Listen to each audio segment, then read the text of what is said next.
Start with a message from our sponsors.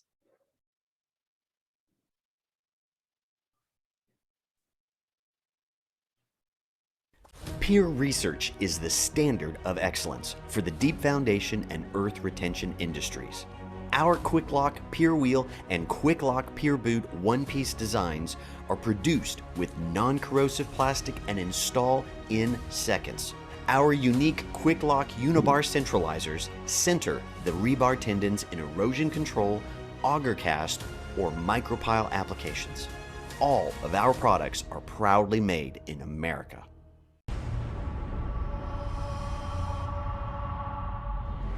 What started out as a couple of projects in Washington, D.C. over 6 decades ago has grown today to over 5,000 projects nationally and counting. We've increased our reach across the United States in that time and have the ability to deliver for our clients anywhere, anytime, on any type of geostructural design and construction project. Schnabel, Geostructural Design and Construction. Principle, proven. Visit us online today at schnabel.com. I'd like to take a second to thank our sponsors. Those are really cool videos. I enjoy watching them, better than the commercials I see on like baseball games and stuff like that. So it's a rare opportunity to get to see cool stuff like that. I'm Jeff Seagar. I'm with Braun Intertech. I'm here to introduce the software discussion today. And I've got a couple announcements before we get started, of course. Please submit all your questions through the online platform. At the end, we've got a half hour scheduled for questions for the software providers to ask about the analysis they've gone through.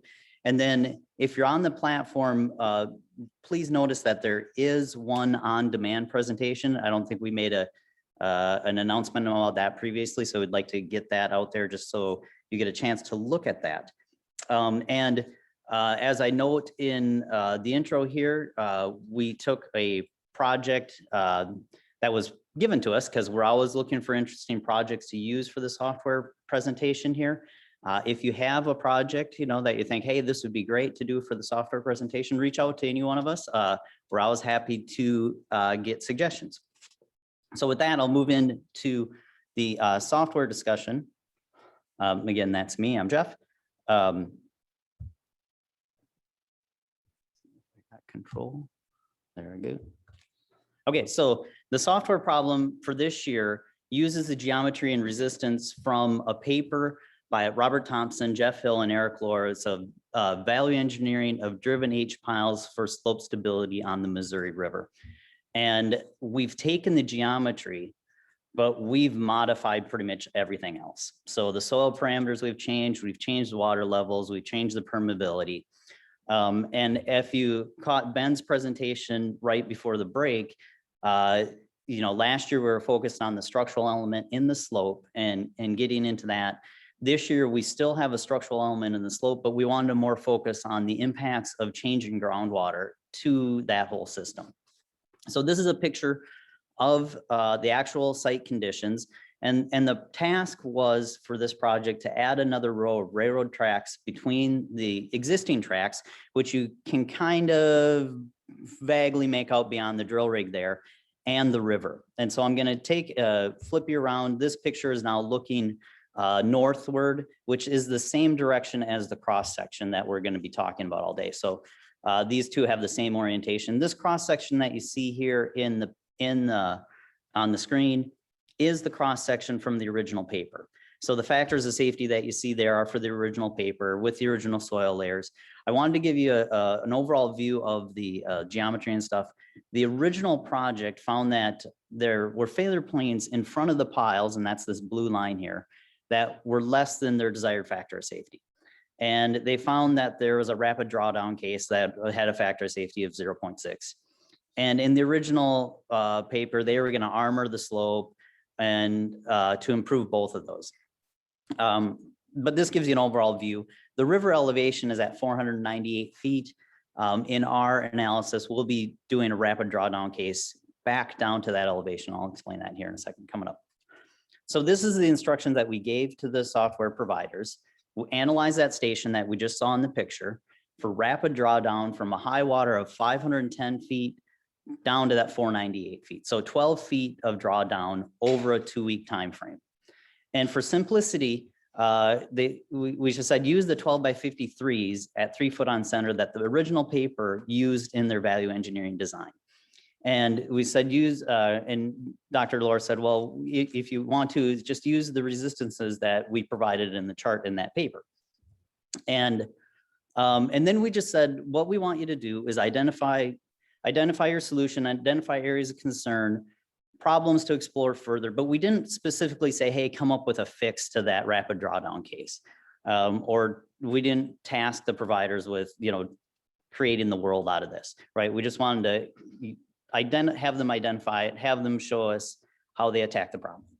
Okay, so here is the geometry that we gave them. You can see we've got 4 layers shown on the graph here. The reason there's no layer number 1 is because that's the road ballast, the railroad ballast. So it's kind of shown in there. We didn't give it a number. You can see the water at 510 is the high water case here in the layer 3 soils, dropping down to 498 in the layer 4 soils. And here you can see the 12 by 53s at the edge of the slope. These are the soil properties that we just randomly pulled out of thin air to provide for them. So layer 2 at the upper is a silty sand, 125, 50 PSF effective stress cohesion, friction angle of 30 degrees, 265 for undrained cohesion, 15-degree friction angle, and then a permeability of 10 to the -4.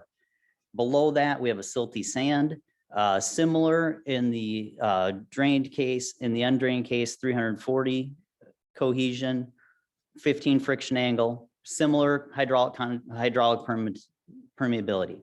And then that's sitting on a clay, 110 unit weight, 25-degree friction in the drained case, which I'm sorry, 25 cohesion, 32 friction in the undrained case, 500 PSF cohesion, 16-degree friction angle, and then 10 to the -6 in hydraulic permeability. So we just kind of randomly pulled that out to see what would happen. And then that's all sitting on a bedrock. This is the graph from the paper that they said, we said, well, for simplicity, just use the pile resistances from these papers. And what it's showing is the shear resistance at the sliding surface for H piles subject to 5 inches of movement. And this is what Ben was describing in his previous talk, that this is the limiting shear capacity from that soil structure interaction. Now, I point this out real quick because it was interesting to being on the committee. You get to hear the insights on it. And we just said, oh yeah, use this, it'll be easy. And of course, all of them go ahead and re-verify this, right? They're not gonna just take this verbatim. These are experts, right? Here, so they go ahead and they're like having problems finding this to match exactly. And they're getting like a 9% error. And come to find out that when this chart was put in the paper, there was a unit conversion that's really in kilonewtons per foot.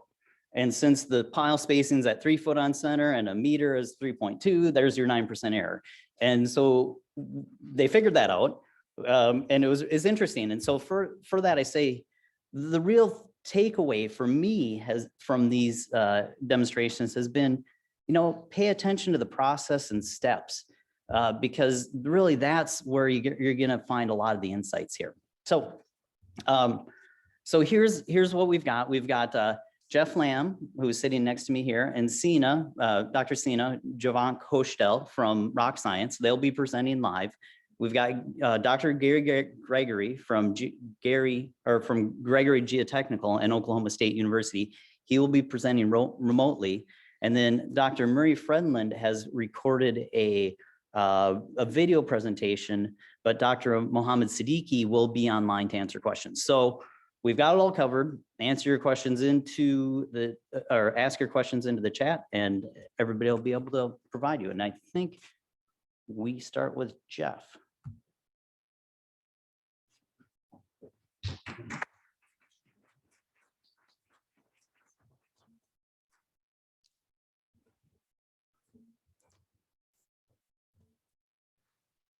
Thanks, Jeff. Good morning. It's great to be back for another year of software discussion with our fellow software providers. So I'm Jeff. I'm a business development engineer at Rock Science. I help engineers find the right tools for their projects, and I help with some of the training. Dr. Sina, he does most of our training and expert modeling at the company. So together, over the next 25 minutes, our goal is to show you how to use our program to tackle the problem that Jeff has just presented. First, just a quick intro about Rock Science. This is the office that we work out of. It is located in Toronto, Ontario. It's called the half house, and that's called that because of the way the building's been cut in half to make way for our neighbors next door. If you ask me what style of architecture this is, sorry, I have no idea. But it is here where we create our 2D and 3D software. It's used for various applications in the civil, mining, geotechnical industry. We've been doing this for over 20 years, and our tools are used by more than 8,000 users around the world. And it includes more than half of the state DOTs that use our software, including Caltrans, Utah DOT, Nevada DOT as well. We have over 50 employees at our head office, more than half of which hold advanced degrees in engineering. So, geotechnical tools inspired by you. That's our slogan, and we're here to learn about your projects and to listen to your suggestions and feedback. And then now just introducing slide 2, which is one of the programs we will be using for this problem. So slide 2 is our 2D limit equilibrium program. You can use it to run analysis on your supports for, I guess, supported slopes. It actually comes with its own built-in finite element seepage analysis module. So you can run your steady state and your transient state analysis right within the program. And it also comes with some of the latest and most really powerful probabilistic features, such as the spatial variability analysis. Some of the new features we added over the last year is the multimodal optimization technique. We have expanded our library of manufacturer specifications for supports. And then we also added a new stochastic response surface for our probabilistic module. Slide 3 is our 3D limit equilibrium program, and we will be showing that as well. So you can very easily take in your LiDAR data, 10 data files, or even Google image files, topography, and get that into slide 3. In addition, if you just have a 2D model, you can simply take the model and import it directly into slide 3 to start investigating some of those 3D effects. Some of the improvements we added over the last year include similar improvements we added to slide 2 in terms of searching. And we also, because working in 3D gets quite complex, so we have also souped up our 3D geometry cleanup tool in the program to help you sort out the geometry. RSPile is our 2D and 3D pile analysis program. You can use it to analyze axial and lateral piles. You can use it for grouped pile analysis and driven pile analysis. We have also recently added the support for board piles and belled piles as well. But the main feature we'll be showing off is the pile integration with slide 2, where we are coupling the pile analysis with the slope stability analysis. RS2 is our 2D FEM program. So on top of slope stability, you can use it for the analysis of underground excavations. It does underground seepage, and it uses the automated shear strength reduction method to give you that factor of safety. All right, so the way we're going to use our programs to tackle this problem is we're going to first set it up using slide 2 in a pile coupled analysis. Then we're going to validate that result using our 2D FEM program, RS2. And then we'll further validate that using a 3D limit equilibrium program, slide 3. Setting up the model was pretty straightforward. We were provided with the DXF file, so we simply just imported that into slide 2. So we can automatically set up those material boundary conditions and the location of that H pile. The next step is then to bring in that support.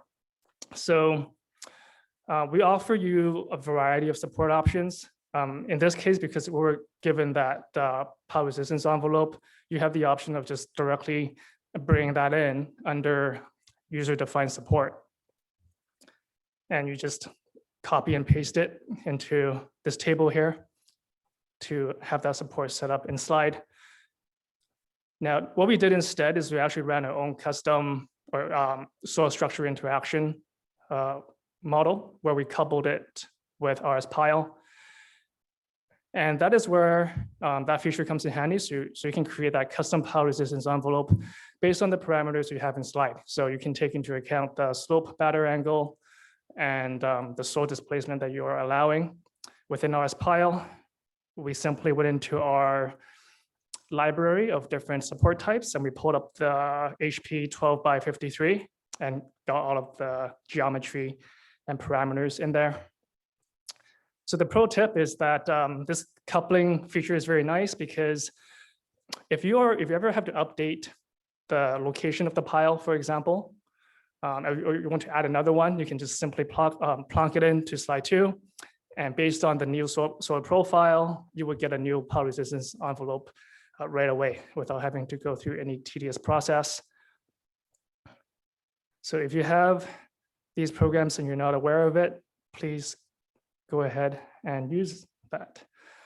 You will save a lot of time. So, okay, so the last step in setting up the model is telling the program how to search for that critical sliding surface. That is really the heart of the slope stability program. And we provide the user with multiple options. So circular is the very simple case, which would be suitable if you are fine with the assumption that your soil is homogeneous and isotropic. In reality, we usually recommend going with the non-circular method, where the soil is heterogeneous and anisotropic. The 3 methods we recommend based on speed and also because of how accurate they are the cuckoo method, simulated annealing, and particle swarm. These 2 are quite a bit faster, so we mainly went with these 2 for this problem. And also recently we added a new feature within the particle swarm method called the multimodal. And with that, so instead of focusing on a single global critical sliding surface, with this new feature, you can actually look at multiple local failures at the same time. So this is very useful in the case where you're interested in many areas at once and you want just like one shot, instead of having to set up like 5 different scenarios with different slope limits, you can get it all done in one shot. You can look at your global stability and your local at the same time. So it's something that we hope will help you with your analyses. And then, basically all of these search methods are based on natural sciences. So the particle swarm method is based off of the swarming behavior of insects and animals. Cuckoo search is based off of how cuckoo birds hide their eggs in other birds' nests, and simulated annealing is a chemical process. And once you have located that critical sliding surface, you have the option of actually taking it to an extra level of tweaking that failure surface to see if you can find an even lower factor of safety. And I would say this approach is actually critical when you're looking at slopes where you have multiple materials, where they may be layered, you have anisotropy, or maybe even a very thinly bedded layers. It's very crucial for finding out some of those surfaces. All right, so just moving on to the analysis approach. Before we dove right in and put in that support, we decided to start simple with a simple model where there's no support and just validate and calibrate this model with 3D and the FEM. And the reason why we did that is because it's much easier to find mistakes at this stage before you make it too complex. So we went through that process, and then once we're comfortable with the model, then we added the support. And we broke the problem down into 3 cases. So we started off with the high water table steady state case. And then we moved on to the 14-day rapid drawdown case. And then we ran the low water table steady state case. And with that, we're going to start looking at some of the results, and I will hand the presentation over to Sina. Hi, everyone. Thank you, Jeff, for the presentation. So as Jeff mentioned, we have done 3 stages of analysis. So let's start with the first one, the case with no support and for the steady state water for higher water level. So if you can see the black line in this figure, you can see that this is the critical slip surface that we found with the factor of safety of 1.08. The interesting thing about this model is we didn't show it here, but if you run multimodal optimization that Jeff mentioned, you can see a range of slip surfaces, different slip surfaces with the very close factor of safety, like it changes from 1.02 to 1.08. So, and very different slip surfaces. So it makes it a little bit harder for methods to find the most critical slip surface because it may not be just one critical slip surface. Anyways, the red surfaces that you can see, they are all with the factor of safety of less than 1.5, and we use 24,000 critical slip surfaces. Moving forward to find the critical slip surface using another method, which is finite element, and to confirm the results of limit equilibrium, we ran the 2D finite element method. So this is the most critical slip surface. So basically they are the same, and with the same factor of safety or strength reduction factor of 1.05. What you can see here actually in the finite element analysis is these 2 regions that they are like bearing problems because of the loads that they are applied to the model. One modeling tip here is if you want to ignore their effect and you can see the concentration of a strain here, you can assume that these 2 layers right below the lows, they are elastic. We didn't assume that in this model, but you can assume that they are elastic, and that will take care of this issue here. Then we extruded the model with no support, and we ran a 3D limit equilibrium analysis. And this is multimodal. You can see that factors of safety are 1.11, 1.12, and 1.17. Very close, but you can see in 3D that they are different slip surfaces. And that's the beauty of multimodal optimization. You are not just stick to one critical slip surface. To confirm the results of 3D limit equilibrium analysis, we ran a 3D finite element analysis as well using RS3 software to validate the results.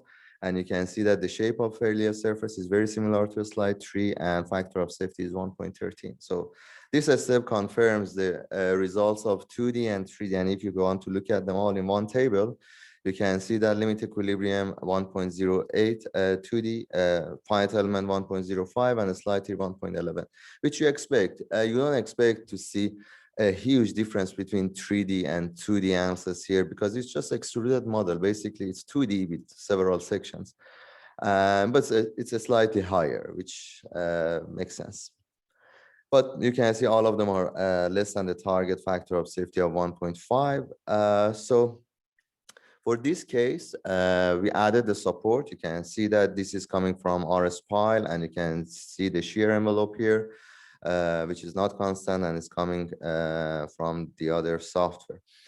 We used 2 slope limits here because we were provided with the information that we should ignore the failure surfaces happening in this region along the slope face. But I'm going to show something later that show what I'm talking about. So if you run this without a slope limit, you definitely get a slip surface here. That's why we were asked to use the slope limits. And we got the factor of safety of 1.36 for the steady state case with a higher water level. Again, we used RS2 software, and we got the factor of safety of 1.37. This is a critical failure surface. We use a standard beam elements for the pile analysis with the information that we got from the RSPile software. One thing that you may notice here that there is no maximum shear strain in this region and behind this critical slip surface. This is something that I wanted to talk about, and I was asked to talk about, is sometimes in limit equilibrium, you can define the slope limits to ignore the shallow surfaces or this kind of thing. What should we do for the finite element analysis if we don't want to see those? So we have two options in RS2 software, which are SSR search area and SSR exclusion area. In this model, we use SSR exclusion area. So what's going to happen is the software is going to assume that for these areas that I showed here, the material properties are elastic. So it doesn't do any shear strength reduction for those regions. Or if you are interested in a specific region, you can use SSR search area that the software only search for the critical slip surface in that search area. I'm not changing the result. It's just trying to help the software to match the limit equilibrium analysis or to ignore the regions that we know that it's not supposed to failure happen there. So if we run the analysis without this exclusion area, you can see that we get the factor of safety of 1.1. And actually, this is the critical slip surface. This is the one that if you run the limit equilibrium without limits, you get that. But if you ignore this region, you can see that this is actually the critical slip surface that we got with the factor of safety of 1.37, exactly the same as limit equilibrium. In the slide 3 software, we imported the pile capacity as user-defined because it doesn't have the integration with RS pile. But in a couple of weeks, probably, we added this feature, and we're going to have integration between the slide 3 and RS pile as well. So that's going to come. But for now, we use the user-defined properties for the pile. And this is the critical slip surface factor of safety of 1.39. And if we compare them again, 1.36 for slide 2, RS to 1.37 and 1.39. Now is the tricky part. So what happens when we do the rapid drawdown? The hydraulic conductivities and properties that were provided, they were a little bit low. And I think it was on purpose to show what happens if you do transient analysis. So to define the transient parameters, so this is what we did. In 0 days, we have the total head of 510, and after 14 days, we dropped it to 498, and then we kept it as 498. And this is the diagram that the software is going to use, and this is the boundary condition for the transient analysis. This is the transient analysis, the results. And if you look at this purple line, this is the phreatic surface, the water table after the drawdown. You can see there is no change in the water table. It means that there is no dissipation of the excess pore water pressure because of that drawdown. And it's because of the low hydraulic conductivity that we have in this model. And actually it's 14 days, so it's not that long. Let's look at other stuff. Like if you look at the total head of 498, it's just a tiny region along the face of the slope. So nothing is actually happening, but the only critical region that we have is this one. But that's problematic because if you look at the hydraulic gradient, you can see that this is the region that has a hydraulic gradient larger than 1, which was the critical hydraulic gradient. And we can even have a very large number. So basically, this material has no strength. And this shows that transient analysis may not be a good choice for this type of analysis, because transient analysis in short term does not take into account the unloading effect of removing the ponded water. So what's going to happen is basically this region, we get very, very low factors of safety, which are not realistic. And you can see all these red critical slip surfaces have the factor of safety of less than 1 and very small values like close to 0. So what is the solution here is this is actually an undrained problem. So you should do total stress analysis instead of effective stress analysis.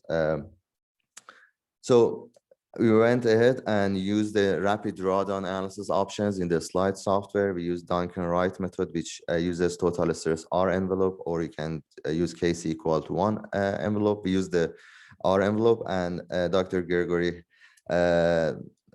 provided us with the parameters of CR and phi R, which probably is going to talk about them in his presentation. So we used these parameters and we did the limit equilibrium analysis, and actually we got the factor of safety of 1.14, which makes sense here. So because of that rapid drawdown, the factor of safety dropped from 1.36 to 1.14, which makes sense. And so what happens with the finite element analysis? Because if we do the transient analysis, it doesn't matter if you do limit equilibrium or finite element. We get stuck for with that low values of a factor of safety. Instead, we use the coupled analysis in our RS2 software. The difference between coupled and uncoupled is in the coupled formulation, you actually look at the load term. So it takes into account the unloading problem that we had by removing the ponded water. So we ran the coupled analysis and we got the factor of safety of 1.17, which is very close to the one that we got from the drawdown analysis in the slide. So if I show you the rapid drawdown cases, 1.14 and 1.17. We did one extra step and we said, okay, let's assume that we had enough time that this problem becomes a steady state problem. So the water level is gonna stay at 498 level for a long time. The pore water pressure, the excess pore water pressure dissipates. And let's see what happens. So with pile. Factor of safety jumped up again to 1.36 and with RS2 1.37. So long-term analysis of lower water level, the factor of safety goes up. And we did one extra step as well, because seepage analysis is more accurate than using water tables. So we did the seepage analysis using RS3 software. You can see that this is the total head contours from RS3. And then we imported the pore water pressure as grids to a slide 3, because the slide 3 doesn't have that seepage analysis. And we calculated the factor of safety again, and we got the factor of safety of 1.37. So if we look at this, let me explain the results and I come back to the last slide.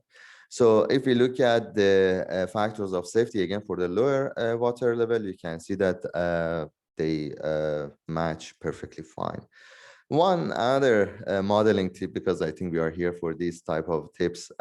So in limit equilibrium analysis, 2D limit equilibrium analysis, you can either define limits to specify the regions that you are interested to look at the critical slip surface. For example, you can define two sets of limits. The first set shows the entry points of the slip surfaces, and the second one shows the exit point. With the multimodal optimization, you don't have to do that. Just use one set of limits, and the software is gonna give you 3-4 critical slip surfaces, and you can pick the one that you are interested in, the region that you are interested. You don't have to play with these limits for 2D. 3D, the same, you can use multimodal, or you can use these search limits that we provided in the software. For example, you can define one box instead of two and mention that, okay, I wanna have all my slip surfaces in one box, or I'm interested in the region outside of that box. Or similar what we did for this example, define two boxes. One is gonna be for entry point of the slip surface and one for exit point. So any slip surface that has intersection with these two boxes is gonna be taken into account in the analysis. So this is another tip if you want to focus on specific regions and areas. Any question, we would be happy to answer. Thank you.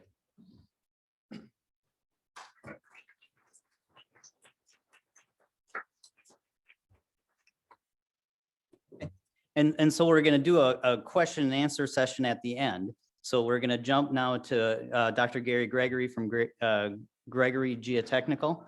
And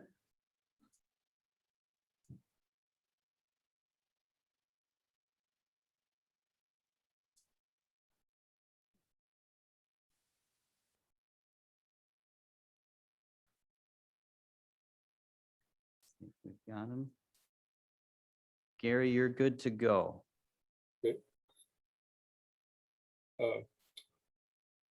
Thanks, everyone, for attending our software discussion session.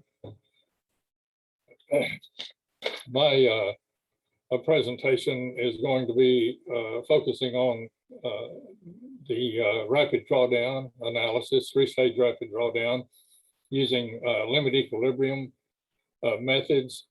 And in order to facilitate that, I have also run finite element method steady state seepage analyses. The software for limit equilibrium is my software program Geospace, and for the finite element steady state seepage analysis, I used Plaxis.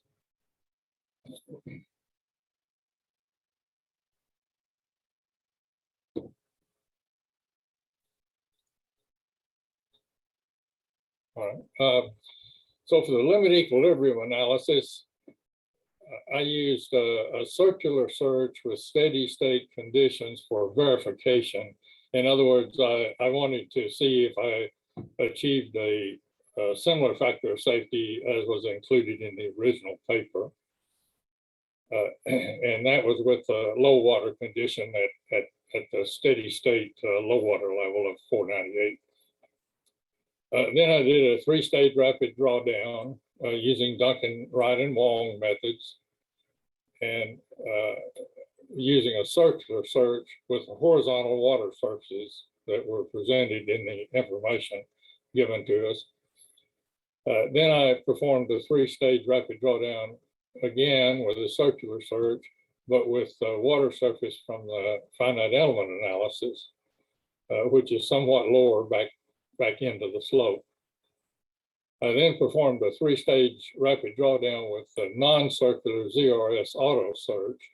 ZRS auto is a highly refined non-circular search in geospace. The ZRS stands for zone reduction and shifting. And then I performed the three-stage rapid drawdown again, and again using the ZRS auto search, but with a curve strength envelope for the CR and VR properties, so that CR and VR, which are the total stress parameters as we refer to them from CU triaxial test, those varied. The CR and VR with a curve strength envelope varies from slice to slice. It varies with the normal stress. And then finally, I did a three-stage rapid drawdown, non-circular ZRS auto search with a curve strength envelope again, but then using a simplified 3D analysis that's available in Geospace. All right, so the first analysis, which is with the long-term steady state, water level down at 498, horizontal surface with the piles in place, and a circular search for verification. And you can see along the length of the pile are these load points that represent the different capacity of the pile with depth, as was presented in the original paper and with the correction that Jeff mentioned in the introduction. And the target factor of safety or the baseline factor of safety that was achieved was 1.48. Sorry, I got a 1.43. Again, as was previously mentioned, I did not allow it to search out in front of the pile because that was going to be taken care of in a different manner. And then I just examined slip surfaces that intersected the pile. So I felt okay about that. I got a 1.3 compared to 1.48 in the original. All right, just a brief discussion on the Duncan, Wright, and Wong method. This graph was taken after the USACE Slope Stability Manual 2003. Even though the CR and VR, the total stress parameters from CU triaxial tests are used. They are not used directly, as you probably know. So we have two envelopes, the C prime, Phi prime, KC equal KF envelope, the stress ratio. We're using just the Phi prime, C prime from the effective stress parameters from the CU triaxial test. But then we use the CR FER to calculate the KC equal 1 envelope. And we get a xi of KC equal 1 and a D of KC equal 1, which are kind of analogous, the D to cohesion, the xi to phi. And then the undrained strengths are interpolated between these two envelopes for the second stage analysis. First stage is always all parameters are using the drained strength parameters. Second stage uses only undrained strengths based on an interpolation between these two envelopes. This is a effective normal stress on the failure plane at consolidation and the shear stress on the failure plane at failure. And then in the third stage analysis, the strengths are compared on a slice by slice basis for each trial slip surface. And if the drain strengths are lower on any slice or slices, then those are substituted for the undrained strengths, so that in the third stage analysis, it's a combination of drained and undrained strengths, whichever is lower along the slip surface. All right, so for that analysis, again, using the circular slip surface, just a common method of analysis, and assuming that the phreatic surfaces are horizontal back into the slope, and at 510, that's the phreatic surface prior to drawdown, steady state, and in the second water surface is the steady state water surface after drawdown. So with those analyses, I get a 1.203, again, with horizontal phreatic surfaces.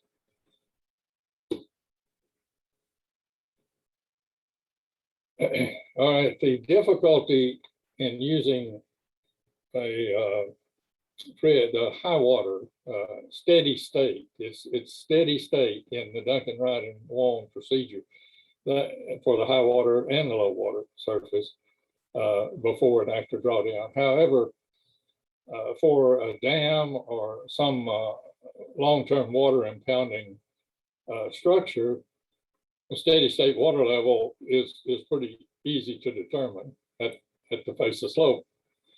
But if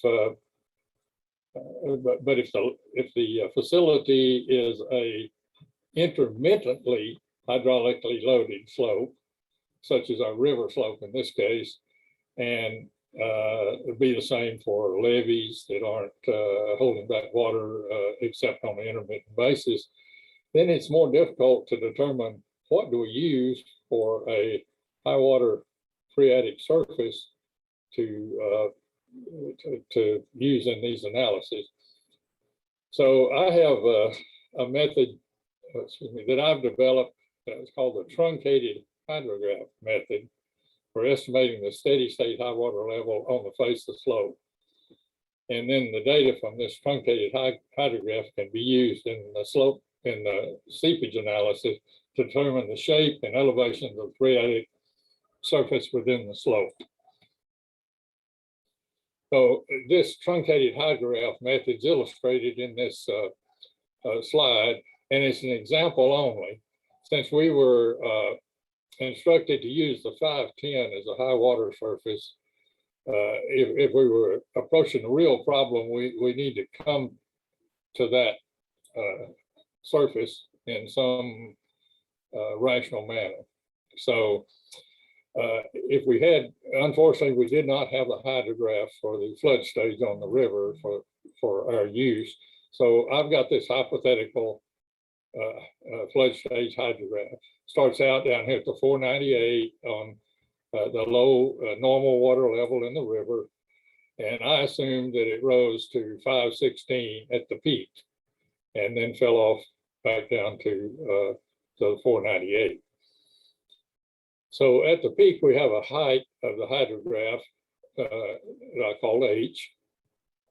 But if we use that 516, again, hypothetical, but if we use that 516, there's very little chance that that slope, especially with lower permeability soils, very little chance that it's going to develop much of a phreatic surface back through the slope, because that's just a peak, a point in time. But if we take a portion of that hydrograph height, and I typically say somewhere between 2/3 and 3/4, maybe a little more than 3/4 in some cases. I've got a paper that we presented in Philadelphia with some other co-authors. If you want that, you can contact me. But anyway, in this case, we come back to a 510 elevation for this truncated hydrograph. And then it's a reasonable amount of time to assume that it might have generated a steady state surface back through the slope. So this is just an illustration. Every case would be different, but it's really important to determine that in a real case. And if you can get the hydrograph, the flood hydrograph for the design event, then you can do this. All right, so taking those data from the high water level, and then we know what the low water level is because it's a normal level in the river. So this is the seepage analysis, steady state, and at the face of the slope it's 510, and you can see that it curves downward back through the slope for steady state. And I extended the range of the problem solution here because even though a shorter solution domain was fine for the slope stability analysis, it wasn't, the boundaries weren't far enough away to assure a adequate solution. So I moved those back. So you can see the drop of the phreatic surface back through the slope. And the same for the low water surface at 498, it also slopes back through the slope. So taking that information then, and going back to the circular search, but now with the adjusted water surface back through the slope to match the steady state assumed condition, it raises the factor of safety somewhat from 1.203 up to 1.210 for the circular search. It doesn't change it a whole lot in this case because, as you can see, where the slip surface intercepts these water surfaces, it's not too far behind the slope, so it hasn't dropped too much. But if we had surfaces that were coming further back, it would make even a larger difference. And these, the R and the soil option just indicates rapid loading, so the strengths are different for those.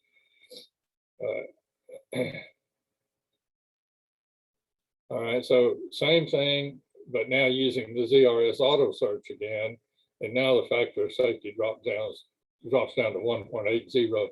I just used a very simple first level search with a ZRS auto search of only 6,000 surfaces. If you bump that up to 50,000 or 40,000, you'll get a somewhat lower factor of safety, but it's probably diminishing returns because of the data, the accuracy of the data that we have. So I just ran the very simple baseline non-circular search. But you can see with the more accurate water surfaces, it increased the factor of safety. We'll have to compare that in a moment. This is a factor of safety with rapid drawdown with the ZRS auto search analysis. Okay, then using the curve strength envelope for the PRCR that the KC equal 1 envelope is calculated from, we have a 3-parameter power curve of this form, and the 3 parameters are A, B, and T. T is the tension portion of it, or the cohesion, if you will. And these are the values of the parameters. Using undrained strengths and this is for the clay only, using undrained strengths for the clay and matching up data from my files that had those undrained strengths, where I also had the total stress parameters of PR and CR, and running them through a curve fit for those parameters. The drain strengths fit very well on a Moore Coulomb linear envelope, but the undrained strengths didn't fit as well. They would have been acceptable on a linear envelope, but they fit much better on a curve strength envelope, and it produced these parameters. Also, these are non-dimensional. They're normalized by the atmospheric pressure for the units of the stresses, as you see here. So that lowered the factor of safety a considerable amount, not a huge amount, but it did lower it by using the curve strength envelope in this case. Some cases it may be more, some cases it may be less. All right, now, one thing that's very important in doing these types of analyses, you very easily can get negative side forces in the analysis with Spencer or any Spencer, Morgenstern, Price, those types of methods. And you can also get negative normal stresses and negative shear stresses. So if you get those, you get unrealistic factors of safety. Because your shear strengths on some of the slices are negative, or if they're adjusted, it's perhaps less than 1, or set to 0, depending on how you handle that. So you can see from this analysis that there are no negative side forces. The black line is the side forces. Here's 0, so we're good from that standpoint. We also want to look at the stresses, and we don't want negative shear stresses or negative normal stresses. And as you can see here, this is the 0 line, and this is a slash by slash plot. We have no negative stresses, no negative base stresses, and no negative shear stresses. So the solution is valid from that standpoint. Okay. Then I decided to go ahead and run a simplified 3D analysis. Geospace uses what we would term as an extruded section, assuming in the length along the slope that we assume that the soil properties and layering, the stratigraphy remains the same. So I ran that analysis using the ZRS auto search and the curve strength envelope, again, for the CR/VR, and I got we got an increased factor of safety 1.270, and the ratio of 3D to 2D is 1.08, so about 8%. You have to assume everything else is calculated, but you have to assume some L over D ratio. D is the depth of the slip surface from the crest up here down to the exit point at the toe. And then in this particular case, I took 3 times that. So L over D ratio equals 3. The smaller the L over D ratio, the higher the factor of safety. And if the longer it is, the lower the factor of safety. And as L over D approaches about 10, it really has just reduced to a 2D analysis. But we don't see a whole lot of increase typically between 3D and 2D. And 3D factors of safety are not directly equivalent to 2D factors of safety. That's a topic for another time. But okay, so here's the calculated factor of safety summary. The verification was a 1.43, which matched up well with the 1.48. If we had the exact parameters and the exact slip surface and we analyzed with different programs, we should get virtually the same. But with a search and with some of the parameters modified slightly, this is well within the range. Then the circular search with horizontal water surfaces, we've got the 1.203.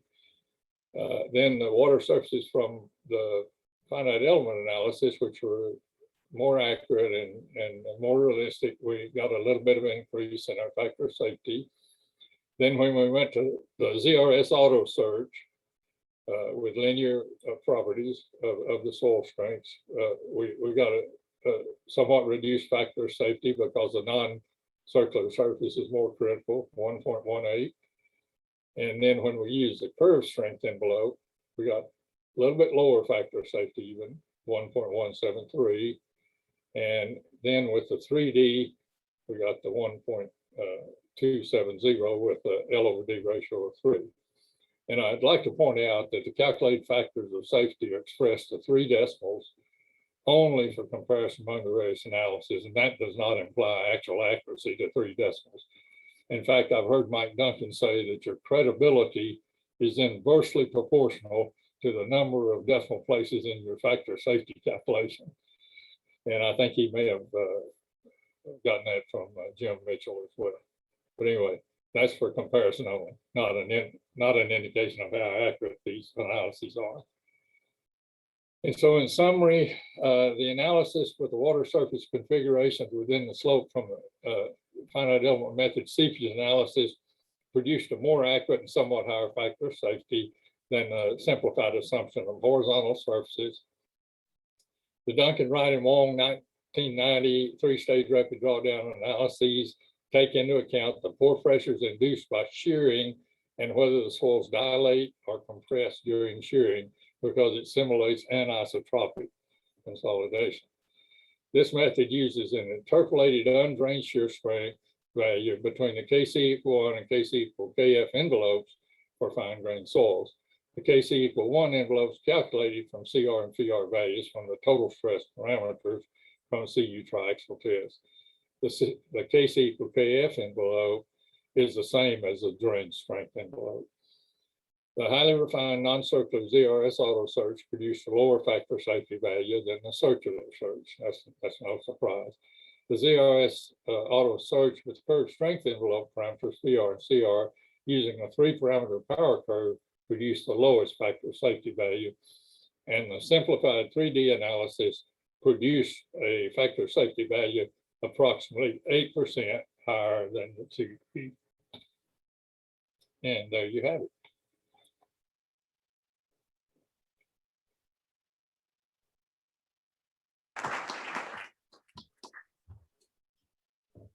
Thank you, Dr. Gregory. Hang on and we'll get you with questions later. And now we'll move on to Murray's presentation. Hello, everyone, and welcome to our presentation on rapid drawdown performed using Bentley software. My name is Murray Fredland, and I'm going to be presenting the results of the analysis performed by Mohammed Siddiqui. We're happy to be here. And I'm a senior strategic advisor of geotechnical with Bentley Systems, and Mohammed Siddiqui is a user success manager at Bentley as well. Just to give a brief overview of the offerings of Bentley Geotech software, there really are 2 groups. One comprised of geotechnical analysis, and that comprises of Plaxis LE, which is previously the SV Slope software, and Plaxis 2D and 3D finite element analysis, as well as Plaxis Designer software, which is 3D conceptual modeling software.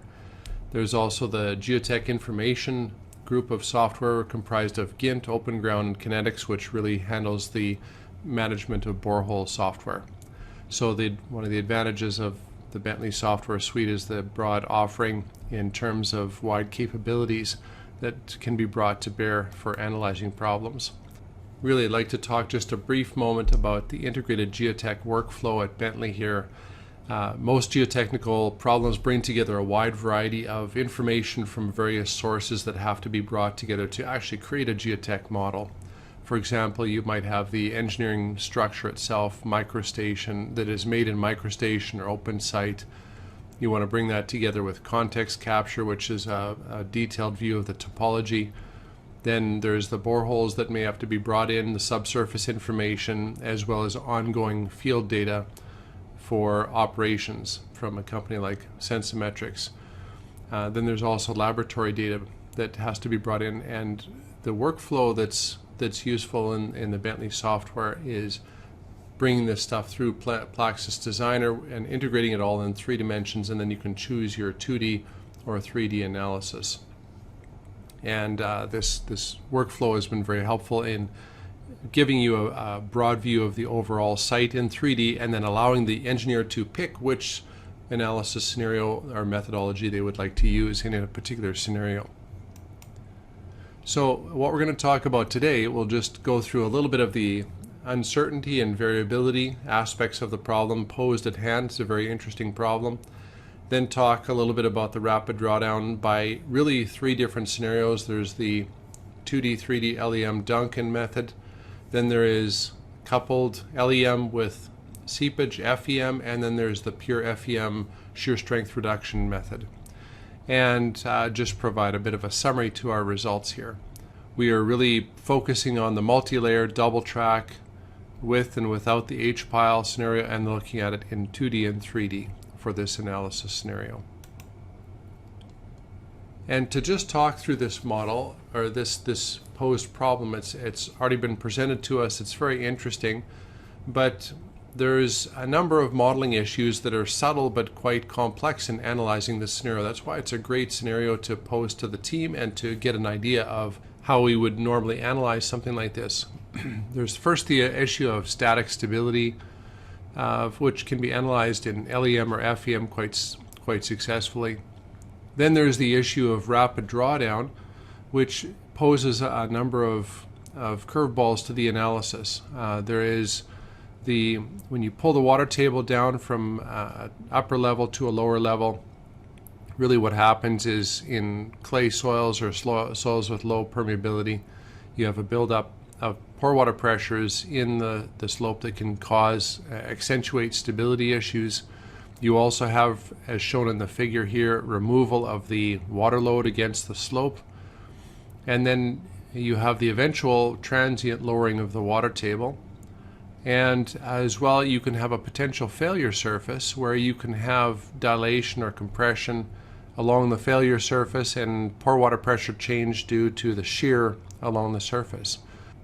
So the rapid drawdown scenarios can be modeled in a few different ways. With pore water pressure changes, you can model that both in LEM plus FEM. The key aspect is one of the aspects is, are you considering the removal of the water load in FEM? And are you considering the dilation or compression of pore water pressure change due to the shear along the slip surface, which is an advanced aspect to consider?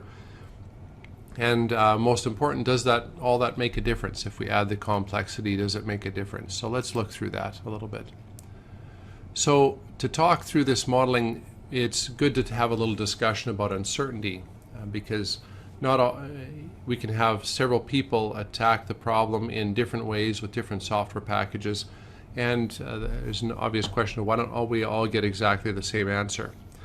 And if we look at uncertainty sources as presented by Morgenstern and L. Hamley years ago, we really have 3 primary sources of uncertainty. There's model uncertainty in the modeling software and how we approach the software, or how we approach the modeling problem, which is really what we're going to focus on today.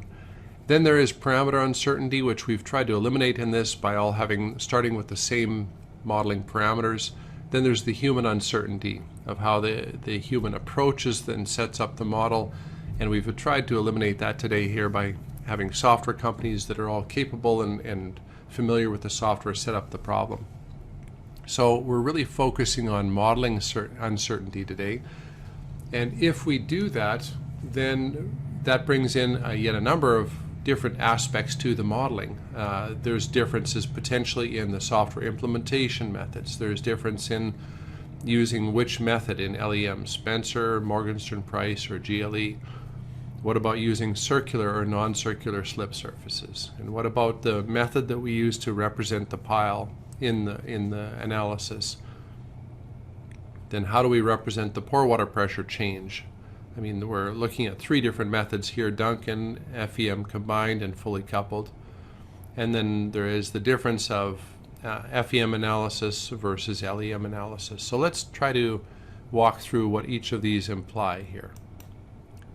If we look through just differences in software implementations, that study has been done before. We've looked at that and analyzed many different models. This is a summary of 2D comparisons between different software packages, and you can see the number of models that we've used and looking at all the different methods, from ordinary, Bishop simplified, to Spencer, Morgenstern, Price, and GLE. But if we boil the data down, I mean, there's some differences that come up in different methods that are a little bit less standard. But if the core methods of Spencer, Morgenstern, Price, and GLE, you can see that comparing models, we're really looking at a plus or minus difference within different software packages of about plus or minus 2%. And so that's good to know, at least in going forward, that you can have small differences between software packages, but differences greater than 2% usually mean that the problem is posed differently in one package, and it's not you're not modeling the exact same thing. So then what about difference of analysis methods? So differences between Morgenstern, Price, GLE, and Spencer method, because those might not give us exactly the same factor of safety. So what we did in the software is we took out a group of models and we compared the different methods using different searching techniques, using block search, fully specified slips, and grid and tangent searches, and analyzed a group of models. And what you can find here is it's quite interesting, as I mean, if you see, we compared everything to the GLE method and then compared the variance of Morgenstern, Price, and Spencer, and we just did that because the GLE is the most general method. But you could compare these methods, and really what you find in some of these methods, if you look at the grid and tangent search, you're looking at differences of around 4%, 3%. Some of the other methods give a little bit more variation, but really you're looking at approximately 3 to 10%, we can say, with the analysis method. So it's good to know that there is inherent variability even in just the analysis method, and we have to be careful about what tolerance levels we apply to our expectations of the factor safety calculation in these various scenarios. So if we look at the impact of searching method, we're setting up the model with 2 tracks and without piles in this scenario. And on the far left scenario, what we're doing is we're searching through the slope with the cuckoo search using circular slip surfaces, and we arrive at a factor of safety of 1.05. And then what we're doing is we're using a non-circular cuckoo method. And what we find is we arrive at a slightly different slip surface shape, and the factor safety calculated is about 6% lower, and the shape is very much non-circular. And then what we did for interest's sake is we flipped that to the finite element shear strength reduction. And what's interesting is the factor safety goes up to about 1.06. So there's about a 7% increase in the factor safety, but we get excellent agreement between the shape of the slip surface between LEM and FEM, which is really quite interesting in this whole thing. So it shows a number of interesting aspects, is that using non-circular slip surfaces in LEM, you can often identify a very reasonable shape of your slip surface using LEM. It also highlights that both FEM, SSR, and LEM are upper bound solutions. So you can't say that one method will always have the lowest factor of safety or find the lowest factor of safety, because of during failure with the FEM SSR method, you get redistribution of stresses and recalculation of the stress distribution in the problem, and it means that your solution is not always lower bound solution. So they're both upper bound. The factors of safety between the different methods can vary slightly. And that's important information to know.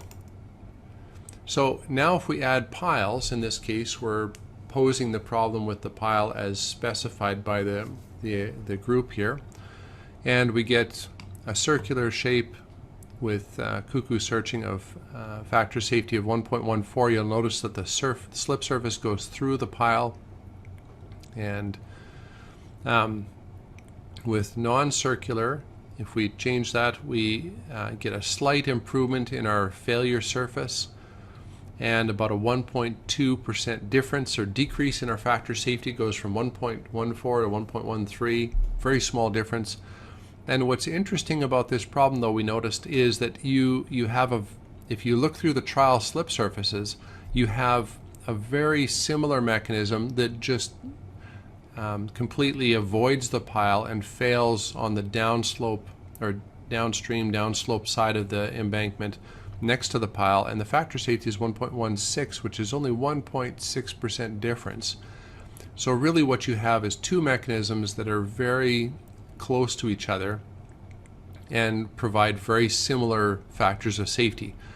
And so we're representing the pile with LEM with just shearing here, and what happens is if you increase the rigor on representing that pile in the finite element with the Plaxis software, what you're seeing is a little bit of a dual development of shear planes, the primary one being downslope of the pile, and the factor safety calculated is a little lower, 1.05, about a 9.5% reduction in the factor of safety here in modeling it this way. So you can see a little bit of the difference in the variation you get. Both analysis are helpful for identifying really what's going on here. The end result is you have a very low factor of safety in both scenarios, and the pile ultimately doesn't help bring this slope up to a factor of safety that you would be comfortable with in the real world here. So I'd like to talk just a little bit about circular versus non-circular. I mean, we typically and historically analyzed problems with circular method because it's very simple and quick, and it works well in the software. And what you've seen, though, is over the years more successful automated non-circular methods such as the path search and cuckoo search and optimization methods with using the Greco method to handle non-circular slips. And the algorithms generally work quite well and provide valid mechanisms of failure. They must be kinematically admissible. In other words, the shape of the slip surface must be reasonable, but they most often represent a more critical mechanism and should be considered in the analysis as they mathematically represent a viable failure mechanism. So this method in summary gives a variability of 1.2 to 6% lower for this scenario. We've seen searching methods in similar ranges and even higher in other models. So searching non-circular is an important aspect of refining the accuracy of the limit equilibrium method. And then FEM SSR can also be utilized to reinforce the slip shape and the factor of safety in the analysis quite successfully. So if we look at now, we were just doing initial conditions up to this point. Now let's look at rapid drawdown in pulling the water table down. So if we first just pull the water table down with no pile, no reinforcement, we're looking at a factor of safety using the Duncan three-stage procedure, non-circular slip shapes, and we calculate a factor of safety in 2D of about 0.946. And so we're at slightly below failure conditions, not ideal. We can also take this scenario out, and in this case what we did is we took the profile, used a number of different profiles along the slope, and generated an arbitrary 3D shape, because in reality typically these shapes are not linear, they're not regular, and what we can do is use the spline method and integrate these 2D profiles into a 3D shape, apply the load, and then we can sweep the analysis along the entire section and find out where the critical zones are, because a lot of times we don't know where the critical zones are ahead of time. But in this case, what you see is you can sweep the analysis along this embankment and calculate a factor of safety in 3D of 1.093, about a 15.5% increase over the 2D analysis. And so you see a typical bump in your factor of safety going to 3D analysis, and you can analyze a little bit more of a real world scenario. But again, just a hypothetical scenario in this case without piles. Then let's add in the H pile here. And again, analyze using the Duncan and Wright 3-stage procedure using non-circular slip surfaces. And we see some interesting aspects. Our minimum critical identified slip surface is 1.14, and it goes through the pile. But if you look at the majority of the slip surfaces through the pile, they're approximately 1.2. And interestingly enough, you also have a mechanism downslope of the pile that comes in at a factor safety of 1.19 or 1.2. And so you have a minimum calculated, but what you have to realize is we really have a dual failure mechanism where we have two slip surfaces with very similar factors of safety, which should be considered here. And so this is applying it in 2D. If we want to extend this analysis out, what we can do is, instead of doing the Duncan method, we could couple it with a finite element seepage model and analyze that. The only drawback is noted with this is we're not really modeling the reduction in load against the slope, and so that should be noted and taken for what it is. But you can see in this problem that we've got a high permeability soil over a soil with lower hydraulic conductivity. Therefore, the water table has difficulty in drawing down very fast. You can see slight changes in the water table over 14 days and the final condition at about final 500 days here.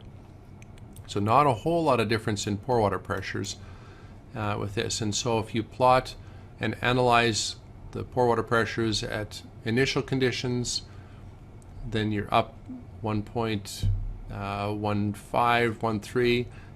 When you take the water table down, you get that initial drop in your factor of safety, and then you see as the water drains down over time, then you see the factor of safety climbing up again back to closer to original levels. And so you get about a 20%, 27% drop from the Duncan method. We're calculating a critical factor safety about 0.83, which is a drop of 27% from the Duncan method. So a little bit different answer here compared to the Duncan method. And you can see at 1 day the factor safety, you can see the factor safety calculation, but you can also see the location of the slip surface focusing on that zone where pore water pressures are remaining high within the slope, and that's helpful and appropriate there. So as well, it's noted before and brought out in previous research studies, with your seepage model, you have to pick a coefficient of saturated volume change in the seepage software that's represented by an M sub V parameter, and there is a noted sensitivity to that study. And so what we did is we changed the M sub V at 14 days and plotted the factor of safety, and you can see that depending on what your M sub V value is, you can get a noted sensitivity to the factor of safety to this parameter. So it is something to be noted for this, and we should be cautious about that and put in a M sub V value that is reasonable for our materials. Be aware that there's that sensitivity. And then if we want to improve that and model that in a more rigorous manner, what we can do is pose that problem in the FEM software more comprehensively with more advanced constitutive models and model this over time. So what we're looking here is modeling the coupled FEM seepage plus FEM SSR, and we get a failure mechanism in initial conditions of about 1.05. And we're modeling the pile here with a more rigorous representation of shear strength versus depth. The difficulty is with this is our starting factor safety is just barely above 1, and the finite element method would have have trouble once the factor safety drops below 1 in establishing or calculating a factor safety, because it says the slope has already failed. So here's our initial conditions. What generally happens with FEM SSR is that you start to model it in time, and the model will fail after a certain amount of time, and you can't calculate any more failure or any more factors of safety once the factor of safety drops below 1. So in this case, we get slope failure approximately 9.75 days after the drawdown, and it indicates a number of different competing shear planes, which is interesting, primarily below the pile, some upstream of the pile, and interesting to note. If we put in, just for interest, a second pile, it improves things a little bit, but the factor of safety still goes below 1. In this case, it still fails at about 10.53 days after drawdown here in this case. So you get a shift in the failure mechanisms, just go down slope a little bit farther, and you still get failure. And you can see some of these shear planes developing in the Plaxis finite element model with 2 piles there. So in summary, what we've learned from this valuable exercise today, great problem to analyze, by the way. If we look at the various sources of uncertainty, we can summarize that our implementation between software packages could possibly account for about a 2% difference in our results in the factor safety calculation. There could be a 3 to 10% difference due to which method we use, Spencer, Morgenstern, Price, or GLE. Circular versus non-circular, we could see a reduction in this problem at least of up to 6% with non-circular. In terms of pile representation, there's a few different ways to represent the pile behavior. That's a little bit unknown in this model just because of the way the pile was placed. Then your slip surface moves down slope of the pile, so therefore you're not considering shear slip surface through the pile in most of the scenarios presented here today. So that was a difficult piece of this to ascertain. But in rapid drawdown terms, we looked at the Duncan method, provided a factor safety about 1.14. That factor safety was translated to about 0.83 in terms of an effective stress method using seepage and drawdown, which is a drop of about 27% from Duncan. The fully coupled was difficult to obtain a specific difference just because this factor safety is close to 1 in this case, and the finite element can't calculate a factor safety below 1 for these scenarios. So, but it could represent the process in a little bit more rigor. So if we look at the difference between FEM versus LEM, roughly it's approximately 9.5% to plus 6.8% difference in this case. 2D versus 3D was about 15% increase from 2D to a 3D factor of safety. And this gives a bit of a summary of where your sources of variability might happen and might occur in this particular modeling example. So a very interesting model to analyze, and I hope this presentation was informative in terms of how you would model this in practice. So thank you very much for your time, and I've enjoyed giving the presentation. Thanks.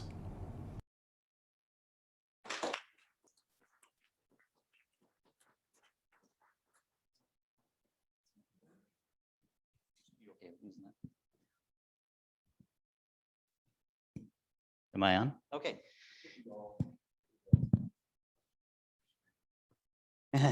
Well, thank you for that. And so now we'll start running through some of the questions we have. And just to start, Ed had asked, at a minimum, what geotechnical testing, lab tests, and investigations are required to really, I mean, so we conjured up all sorts of parameters. What would you guys like to see that we had done better from lab testing? Sure. So yeah, I can take a stab at that question first. And I just want to clarify that, where the software providers, we try to not get involved with some of the questions regarding testing. In my opinion, you can probably get away with some SPT correlations or liquid limit, plasticity limit correlations that's out there in the literature for the clays. For the sand, yeah, you're probably looking at minimum some SPT testing, preferably direct shear testing in the lab, but not. And for the permeability, yeah, you want to run some lab testing on the permeability as well, or unless you have calibration, site calibration you can do on site. And Dr. Gregory, is there anything you'd want to add to that? Yeah, could you repeat the question? I had a little glitch and didn't hear it completely. Sorry. Certainly. The question is, at a minimum, what geotechnical testing would you have liked to have seen or would be required for this analysis? Well, obviously, some good quality CU triaxial tests with pore pressure measurements, which would give us both the drain and drain strengths and the total stress parameters for calculating the 3-stage rapid drawdown. And otherwise, in our case, we had to try to match existing data to the drain strength parameters that were given. So that would be real primary baseline lab testing that should be done. And again, I'm speaking to the 3-stage rapid drawdown method of Duncan, Wright, and Wong, which is the only method that takes into account the pore pressure generated along the shearing surface and whether the materials dilate or compress during drawdown.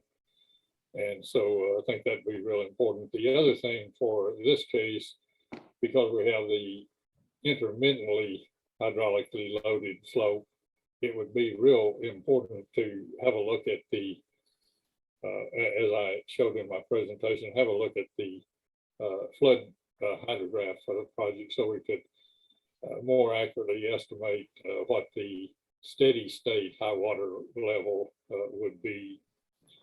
And in this case, we were given those parameters, so we just use those. And the hydrograph, the truncated hydrograph I presented was just a hypothetical case to illustrate the method. So CU triaxial test, good quality on the fine grained materials and also on the free drain materials, as well as a project flood hydrograph is designed for that. Thank you. The next question we have is it was mentioned, I think, in Ben's presentation, but how is the soil between the adjacent discrete piles handled? And I'll throw it with you guys first if you want to.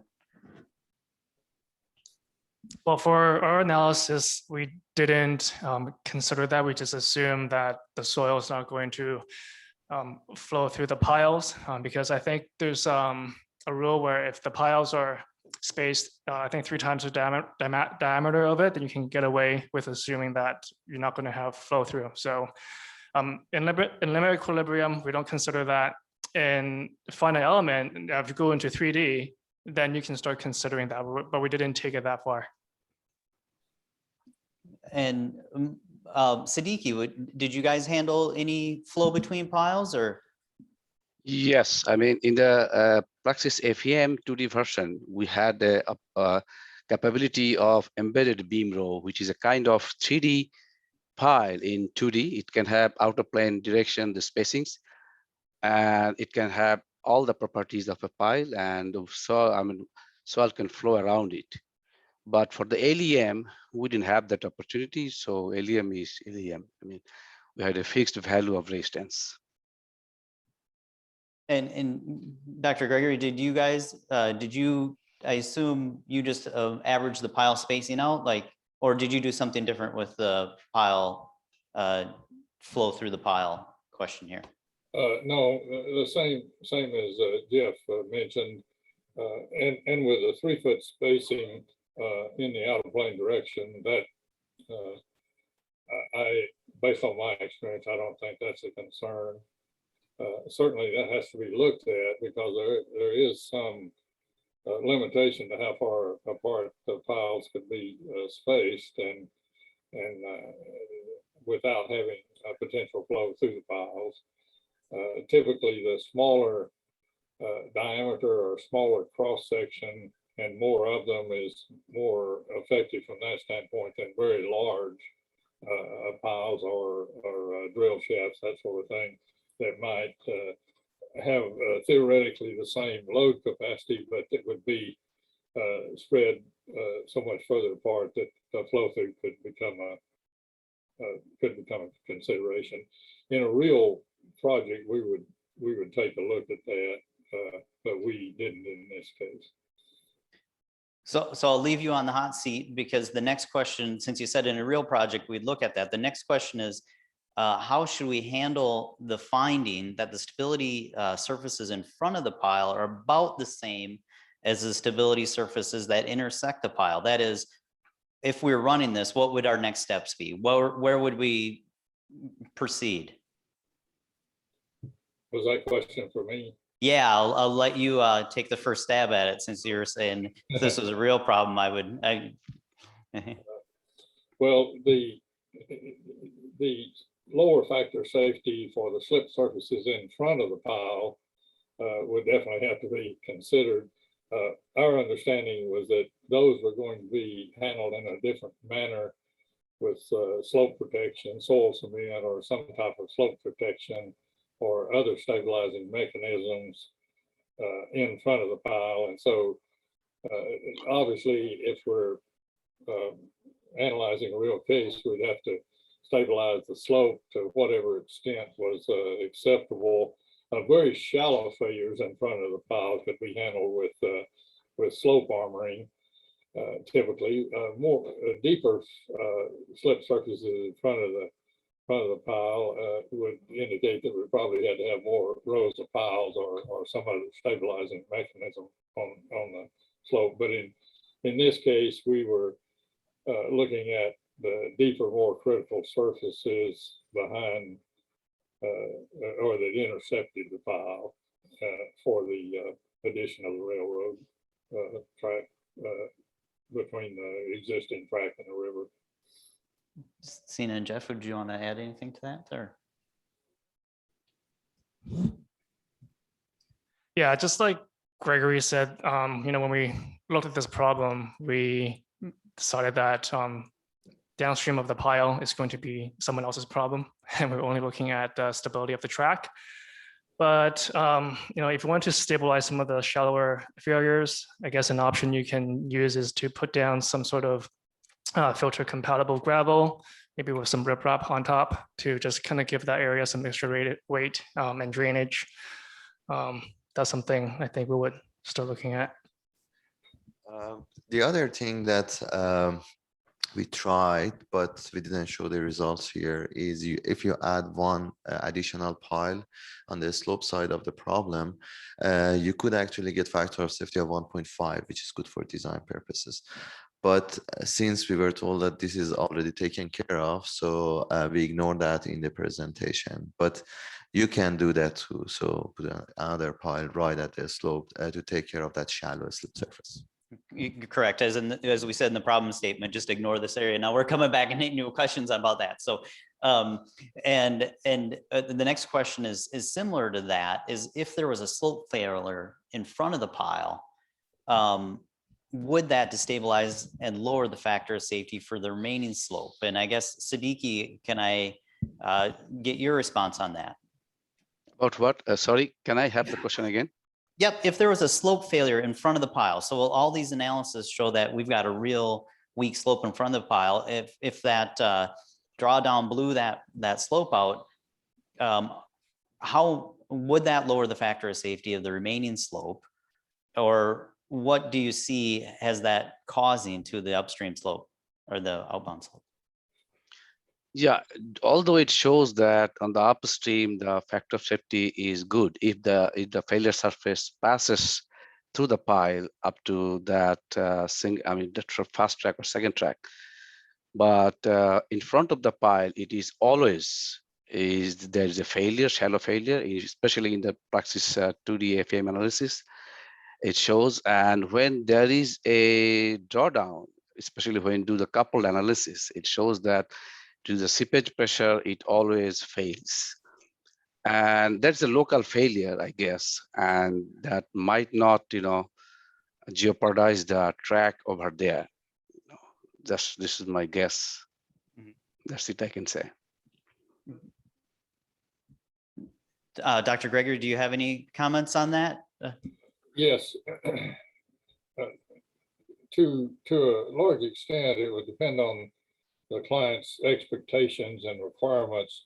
In some cases that I've been involved in, the client has said, we want the upslope portion above the pile to be stable, even if we lose a substantial portion of the slope below the pile. So in that case, we'd have to analyze, it would have to have almost an erosion as well as a slope stability analysis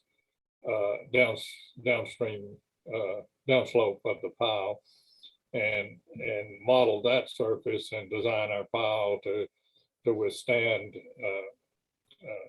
to make the upslope portion stable, even if that downslope portion was lost. In other cases, a client would want us to, or maybe regulatory requirements would require us to maintain the integrity of the slope, downslope of the pile, in which case we'd have to revert back to, like Jeff said, or like I mentioned earlier, to armoring the slope or putting additional inclusions to stabilize the slope. But certainly you couldn't ignore the downslope portion of it if it wasn't protected in some manner. And so the next question is that all the presentations kind of showed agreement between the limbed equilibrium methods in their factor of safety. So why do finite? Yeah, let me add something to the previous question first, which Sure. is related to this one as well. So all we are talking about is one single critical slip surface that either has to be in the front of the pile or behind the pile. So what should we do if it happens in a shallow region? So actually that was our motivation to do multimodal optimization, because in that case, you can look at all of them. If you want to ignore the shallow ones, you can do that. If you don't want to do that, you can just look at the global ones. So this is giving the user option to look at all these instead of just using these as slope limits, focusing on a specific region, which personally, I don't like that, because if you look at our results or other providers' results, the slip surface is actually touching that limit. And if you move that limit, it goes past beyond it. So which one is correct? Which point should I put that as slope limit? So using the multimodal at least gives you the opportunity to look at all these cases. And that's about that, which provides the second step. Why should we do finite element analysis? Normally in finite element, you can look at all these case scenarios: shallow failure, progressive failure, that it goes beyond the pile. And based on the experience that we have, more than 90% of the cases, finite element has to give the same answer as limit equilibrium. But we teach in our courses that how to confirm the limit equilibrium analysis results. It is through the SSR. You have to do more rigorous method of finite element. But the other thing is, it's not always the case that they give the same answer, and we have to try finite element, because the way that you define the pile in limit equilibrium is just forces. But in finite element, you can define the interface between the pile and soil. You can define different properties for the beams that you define, either they fail or not. But for forces in limit equilibrium, we cannot do that. So this is actually one of the cases that they may not give the same answer. We were lucky in this problem that we got the same answer. Sometimes it's not the case. So you have to investigate that, because that's important. If adjacent of the pile, the interface between the soil and pile, it fails, that's a different story. You get a very different factor of safety. So you have to investigate that, and definitely for every single problem that we do limit equilibrium, we check it with finite element, because that's the way to go. Dr. Siddiqui or Gregory, would you like to add into that at all? Yes, I like to add a little bit. Sure. I mean, what Sina says is, perfect in the sense that, limit equilibrium has its inherent limitation that we cannot have the deformation. And in any case, in a slope failure, deformation has a very important part. So finite element SSR is the best thing we can do, and we did it. And in this case, the permeability were not correctly assigned. I think it was just randomly chosen, and that's really created the problem almost unsolvable. So in our analysis, we showed that there was failure after say 9 days to around 13, 14 days. I tried many cases. All shows a failure during the seepage. Yeah, that I wanted to add. Thank you. Dr. Gregory, did you want to add anything to that or? Yes, certainly. Whenever one has the opportunity to use different methods for an analysis, for instance, limit equilibrium and finite element strength reduction technique and so forth, that's very good. Unfortunately, the current state of practice, based on surveys that have been done, not very many people in practice are extensively using or even regularly using a finite element.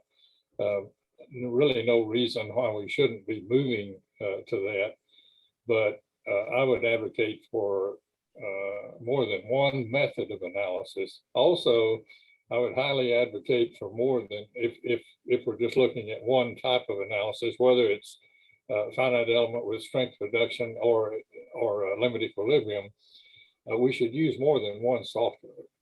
As Duncan Wright and Brandon point out in their book, Soil Strength and Slope Stability, with all of the different paths through the programs that we have, if you fully vetted a program by running analysis every 10 minutes, 24 hours a day, 7 days a week, it'd take 20 million years to check every path through the program. So not every, certainly no program is fully vetted for errors or unreasonable paths through the solution. Also, it helps if you have more than one software.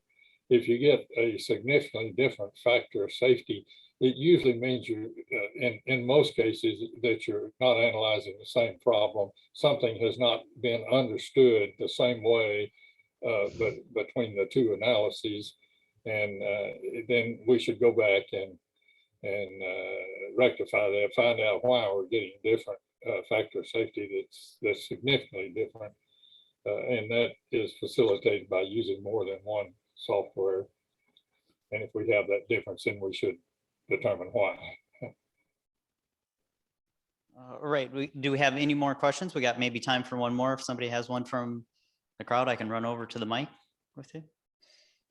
All right, we'll get an extra minute before lunch then. I'd like to thank.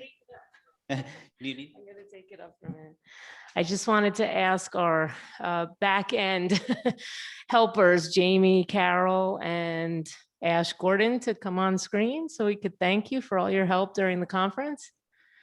And Gary and Mohammed and Jeff and Sina, thank you. This was a great discussion again.